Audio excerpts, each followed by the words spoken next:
For this video, turuan ko na rin kayo kung paano maghulog gamit lang ang GCash application. First, open nyo lang ang yung GCash application. Then, click nyo lang yung bills. And then, after that, click nyo yung government. Pag-click nyo doon sa government, is hanapin nyo ngayon yung pag-ibig.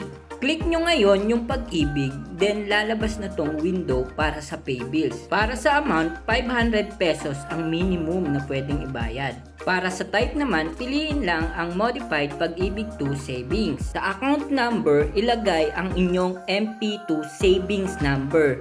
MP2 savings number po hindi yung pag-ibig number. For period covered from and to, ilagay lang yung period.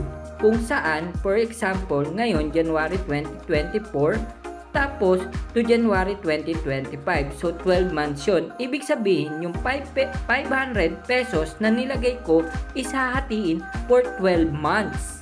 Optional naman tong email address kung gusto nyong ilagay or makareceive ng email notifying na nagbayad kayo sa pag-ibig.